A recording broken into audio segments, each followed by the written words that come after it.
Hi hello అండి. అందరికీ నమస్కారం అండి. ఫ్రెండ్స్, మనకి ఇప్పుడిప్పుడే మరొక బ్రేకింగ్ న్యూస్ అప్డేట్ అయితే రావడం జరిగిందండి. అది కూడా రాష్ట్రంలో ఘోర బస్సు ప్రమాదం, 37 మంది ప్రాణాలు గాల్లో అంటూ ఇప్పుడే మనకు ఒక లేటెస్ట్ అప్డేట్ అయితే రావడం జరిగిందండి. అది ఎక్కడ జరిగింది, ఎలా జరిగింది అనేది మనం పూర్తిగా తెలుసుకుందామండి. వీడియో ఎక్కడ స్కిప్ చేయకుండా చూడండి ఫ్రెండ్స్. అప్పుడే మనకు పూర్తి సమాచారం అయితే తెలుస్తుంది. ఇక లేట్ చేయకుండా వివరాల్లోకి తెలిపిద్దాము. ఇక్కడ లేదు చూడండి ఫ్రెండ్స్. ఇక నేపాల్లోనే బాగుమతి ప్రావిన్స్లో బుధవారం తెల్లవారుజామున ప్రయాణికుల బస్సు నదిలో పడిపోవడంతో ఒక మహిళతో సహా 7గురు మరణించారు.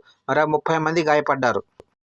ఇక గట్బేసి ప్రాంతంలో కాఠ్మాండుకు వెళ్తున్న ప్యాసింజర్ బస్సుపై డ్రైవర్ నియంత్రణ కోల్పోవడంతో త్రిశూలి నదిలో పడిపోయింది.